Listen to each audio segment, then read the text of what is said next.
In the headlines, the COVID-19 pandemic expected to impact key economic sectors in 2021 as the country records 12 active coronavirus cases.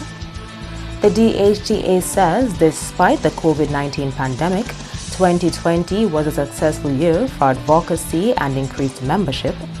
And TK International and trade union WAWU among organizations whose revenue streams were seriously impacted in 2020.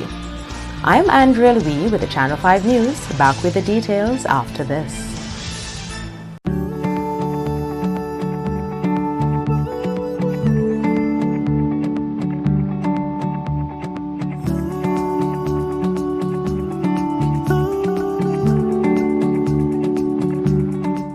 We are strong, we are resilient, and we will get through this together. But these are stressful times, and it's important to also practice good self-care. It's normal to feel overwhelmed, anxious, or afraid, but there is hope.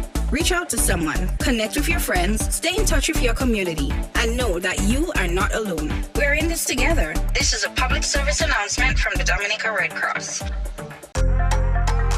Flow helps you stay connected to what matters. Simple plans and a better network mean that you can enjoy 7 days of unlimited social messaging, 3 gigabytes of reliable data to use as you like, 700 local anywhere calls and texts with the always-on prepaid plan, all for $29. Keep your number when you switch to Dominica's most reliable LTE network. Buy wherever you top up. Switch to Flow. It only gets better. Thank you for staying with us. First up, Prime Minister Skerrit informed the nation on Wednesday that the current number of active COVID-19 cases in the country stood at 12. The Prime Minister made the disclosure on DBS News, saying all of these cases were at an isolation unit in Portsmouth. The Prime Minister encouraged citizens to continue to adhere to the health protocols, saying it would become more expensive for government to divert resources from other sectors to deal with COVID-19. Mr. Skerrit noted that COVID-19 would also be expected to continue to impact tourism this year. Mr. Skerrit says also pressing for government will be the provision of continuing support for various sectors of the economy to help cushion the impact of COVID-19. But the Prime Minister predicts 2021 will be an exciting year for Dominica, with plans for an international airport well underway. He says regarding the international airport, compensation for property owners is expected to be finalized by the end of February. Government was also expected to meet with Social Security on Wednesday in an effort to acquire land at Warner for a major housing project the Prime Minister calls the Future Housing Program for young professionals in the public and private sectors and the diaspora. Electoral reform is another major item on the Prime Minister's agenda. He says Sir Dennis Byron's assignment should be completed by the first quarter of this year. He says he wants to see what he calls the very vexing issue of electoral reform resolved by year-end. In more top stories, the Dominica Hotel and Tourism Association is reporting a successful year of advocacy in 2020. Julian Morris has that story. The tourism and hospitality sector was among the hardest hit during the COVID-19 pandemic as the movement of people was brought to a virtual standstill to help stop the spread of the virus.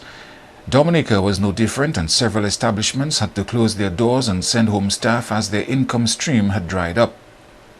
Executive Vice President of the Dominica Hotel and Tourism Association, Kevin Francis, says while 2020 was a very challenging year for the industry, the association did realize success in some areas. 2020, as it relates to our advocacy and moving the COVID certifications and dealing with the border management and those things, was a success. Yeah, a lot of our work was focused on advocacy, monitoring of the Safe in Nature program, ensuring that all members and properties are certified, understand the protocols, and they're compliant with the protocols. So that in itself is a huge undertaking. Imagine having to organize that, a whole sector, a whole industry, along with the Ministry of Tourism, Environmental Health, Discover Dominica, the DEIC. We all formed part of a monitoring committee that is in charge of that.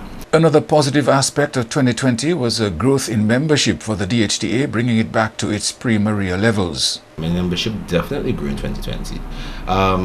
Estimated grew just about 30%. The DHTA's pull, so we push information to our members and to stakeholders, and that information is valuable, and in wanting more information and wanting to be informed and take advantage of any opportunity, in the environment right now, you will have to be a part of the DHTA in a way, because we provide that kind of information. Of course, there's information for the entire stakeholders and all stakeholders that we do continue to communicate. Several projects are on the cards for 2021, including training for stakeholders. 2021, we've decided that we'll take a step back from the monitoring of the borders and ensuring that's done.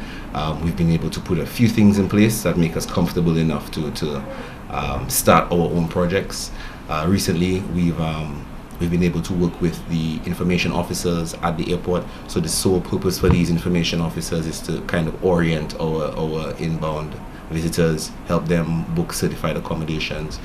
Through the booking line, the DHTA booking line, we've been able to create that tool for persons to book certified accommodations. Also, we've been able to give those information officers and the area some internet so that our visitors can go on, see the different certified accommodations, make a decision. The Tourism Enhancement Fund is also on the cards for the DHTA, but as this is a private sector-driven initiative, the business climate throughout the year will determine the progress on this fund.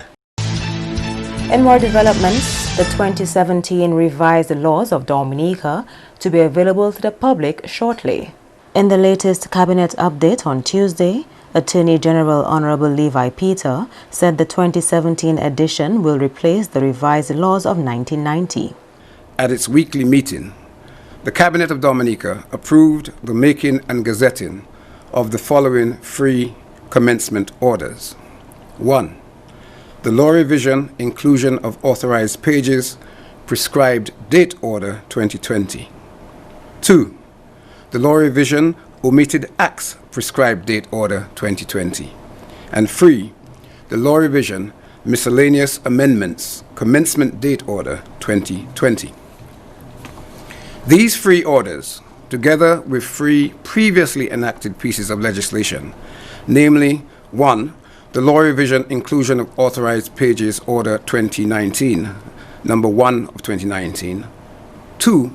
The Law Revision Omitted Acts Order 2019, that's number 46 of 2019. And 3. The Law Revision Miscellaneous Amendments Act 2020, Act 8 of 2020, are critical to bringing the 2017 revised edition into operation, and to ensure that the 2017 revised edition of the Laws of Dominica will constitute the sole and proper statute book of Dominica in accordance with Section 15 of the Law Revision Act, Chapter 302.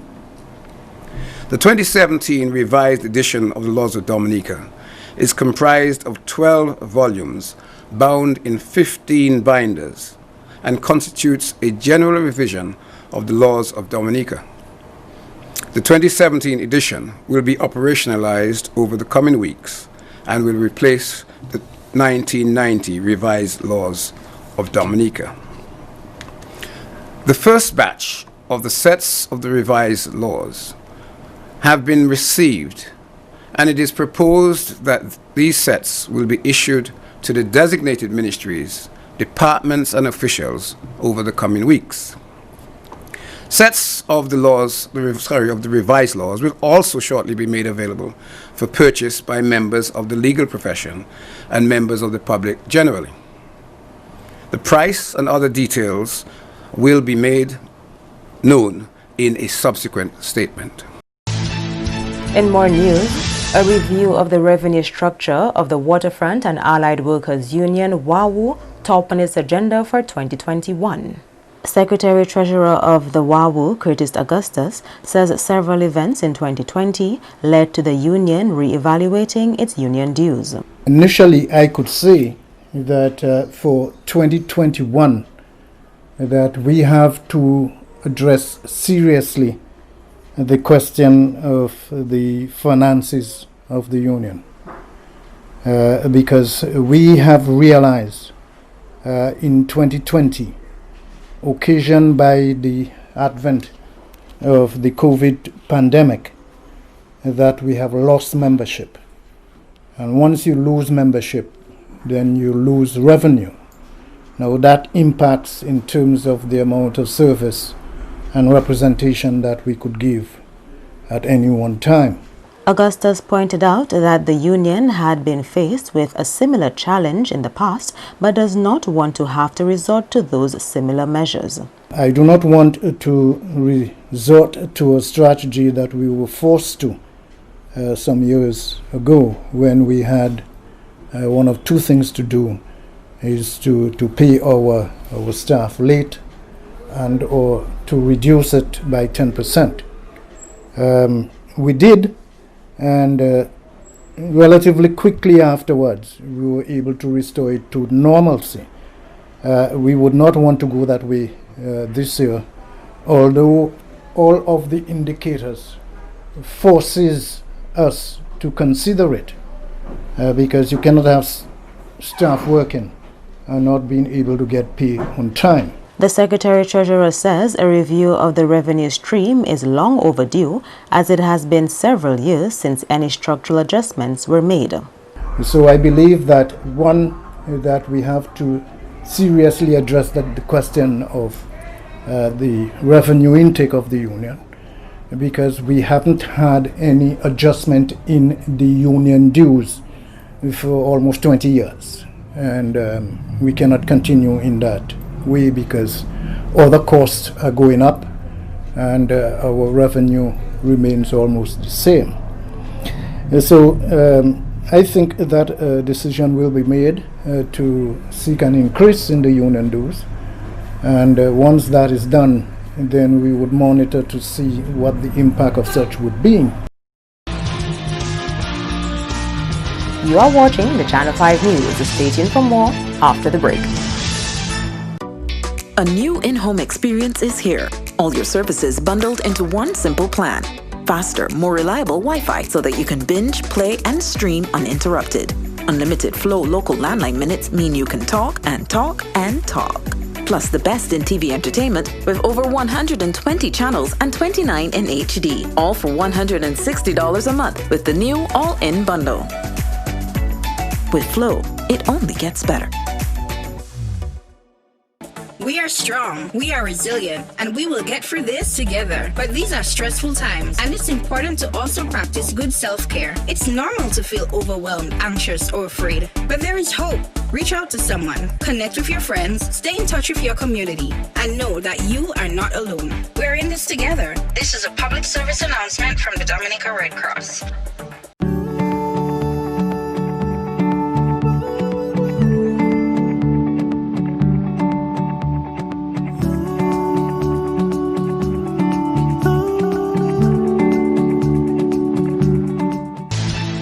Welcome back. Band manager of TK International is hoping for a turnaround in fortunes in 2021. Julian Morris tells us more. The COVID-19 pandemic forced the entertainment industry to go in a different direction with the use of online platforms to host shows, as large in-person gatherings were discouraged by the authorities. The cancellation of Carnival 2021 dealt a further blow to local entertainers, as this is a major revenue-generating season for them. Band manager of TK International, Geoffrey Joseph, says the band is committed to providing an avenue of entertainment for its supporters. However, the lack of in-person shows impacts the band's productions. And obviously, with no events, or no, as far as what we know for now, there can't be any events like that. It's going to affect the type of productions that you're going to have, because Triple K is a show band. Triple K is all about entertainment on a different level, on a high degree of energy. And if we are unable to interact with the fans on that level, or probably that interaction is going to be kept to a minimum, then obviously it's going to impact the type of productions that you're going to have, because you'll not be able to do or to produce the impactful songs on that level. Some of the philanthropic work undertaken by the band was also put on hold due to the pandemic and its effects. the financial impact has been severe, you know. Obviously, you need money for us to be able to do all of these philanthropic things that we normally do. We usually get involved with the schools, with the Cancer Society. We usually get involved with all of the other different types of you know, charitable organizations. We do a lot of work with them behind the scenes. In the recent past, we've taken a decision to not publicize it as much, just for the integrity of the persons and to, you know, just so that we don't have it as a show. And but obviously these things take money, a lot of money, a lot of sacrifice. And right now there's no money. No money is being made. And you know, it's really been tough on us. Joseph says the future looks promising for TK International as the world continues to develop ways to combat the COVID-19 pandemic. With those things, I'm hoping that the borders relax a little bit, the protocols relax a little bit, the ability to host and hold events in Dominica relax a little bit, because at least if we can start here, doing our few events here, and then taking it overseas slowly, you know, it will look nice for us. So we're hoping that at least the vaccine stuff, I understood that the government has made some commitment to ensuring that Dominica gets some vaccines as soon as this stuff, as soon as they get approved or whatever. So hopefully that should have a good impact, and if that happens, the sooner, the better for us. At least we'll be able to perform locally, and then more than likely perform overseas, you know, which is what we have been craving and yearning to do for the past months and months and months.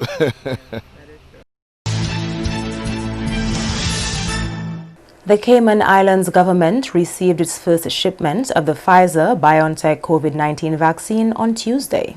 Julian Morris has that story.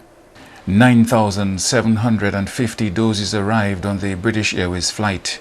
Pfizer-BioNTech was the first vaccine to receive approval in the United Kingdom. It has since been approved by healthcare regulatory agencies around the world, including Canada, the European Union, and the United States of America. The Ministry of Health in the Cayman Islands has been working closely with the Health Services Authority's Public Health Department to implement the rollout process for the vaccine. Well, this is a pivotal moment in dealing with this global pandemic. The arrival of the vaccines in our islands. I think the development of vaccines is an incredible technological advance for the world, and we're now at the forefront in the Cayman Islands receiving these vaccines.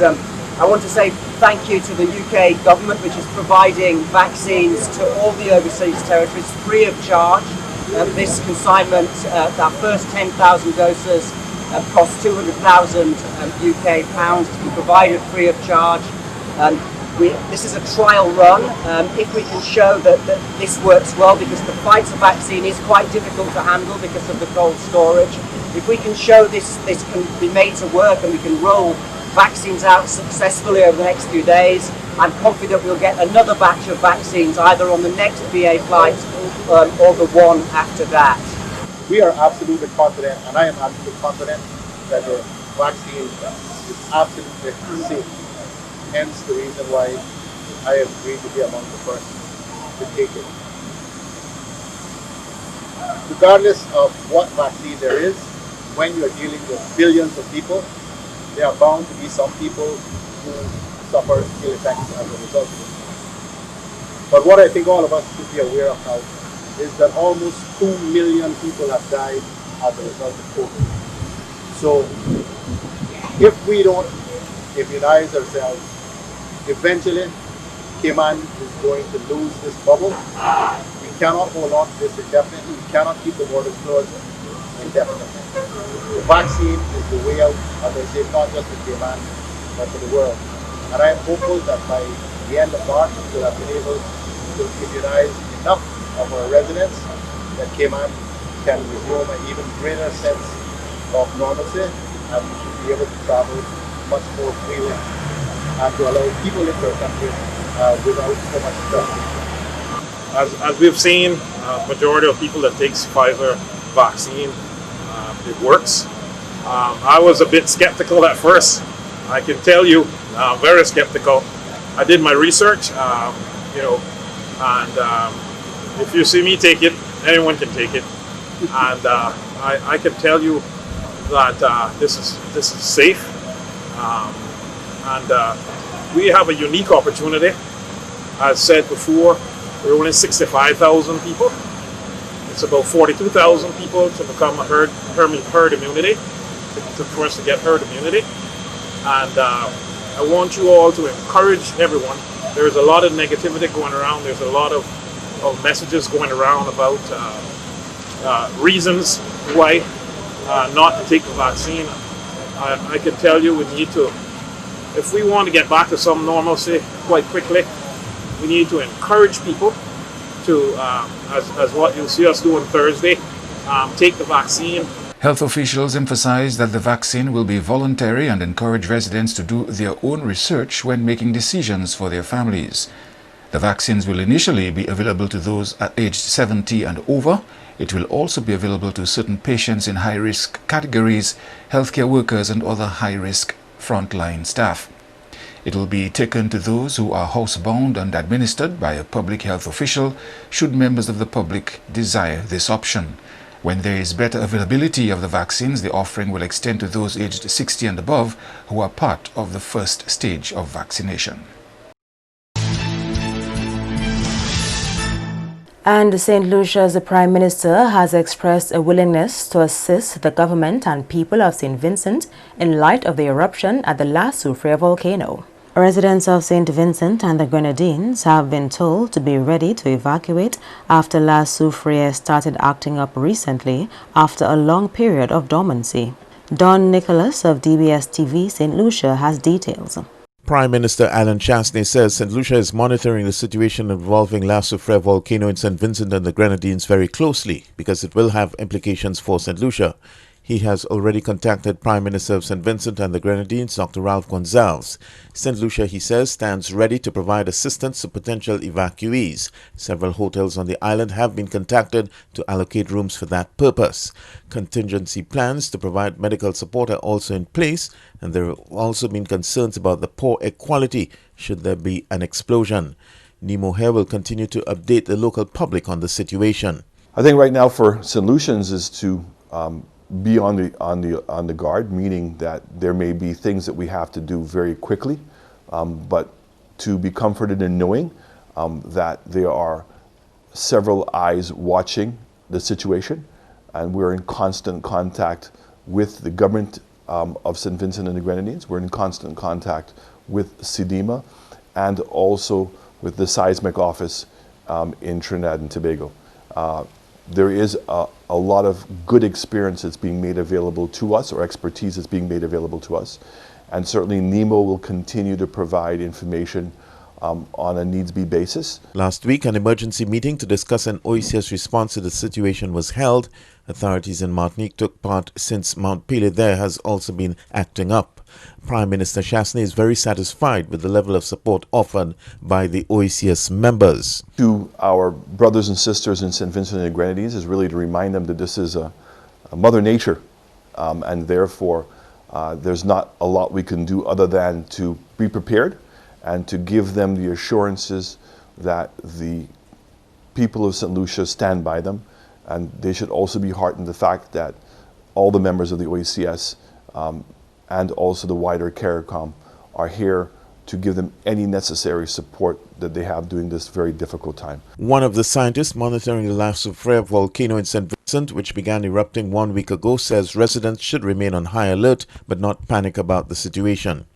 On December 3rd, officials advised raising the alert level to yellow after detecting seismic activity under the mountain, according to a news release. An increase in seismic activity since April 2019 and the detection of 2 tremors on November 8th and 9th led to raising the alert level. For the DBS News World, I am Don Nicholas. Last month, authorities in Martinique issued a yellow alert due to seismic activity under Mount Pelée.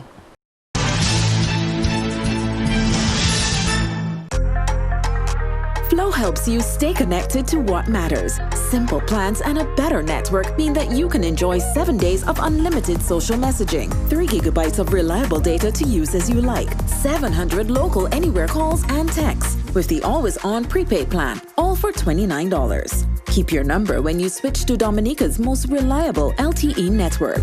Buy wherever you top up. Switch to Flow. It only gets better.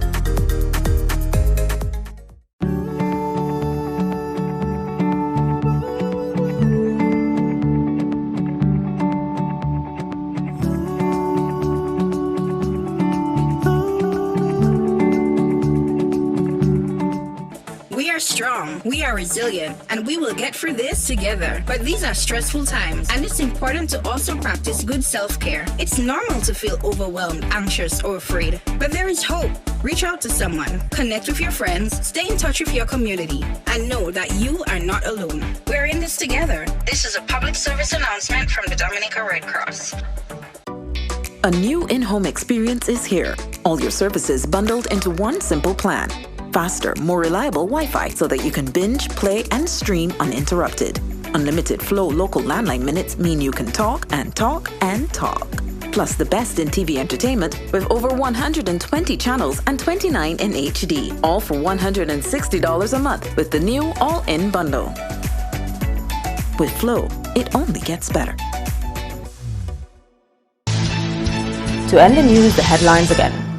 The COVID-19 pandemic expected to impact key economic sectors in 2021 as the country records 12 active coronavirus cases. The DHTA says despite COVID-19, 2020 was a successful year of advocacy and increased membership. And TK International and trade union WAWO among organizations whose revenue streams were seriously impacted in 2020. Feel free to access our past newscasts on our YouTube channel. On behalf of the entire production team, I am Andrea Louis, and to all of our viewers around the world, thank you so much for watching. Join us tomorrow.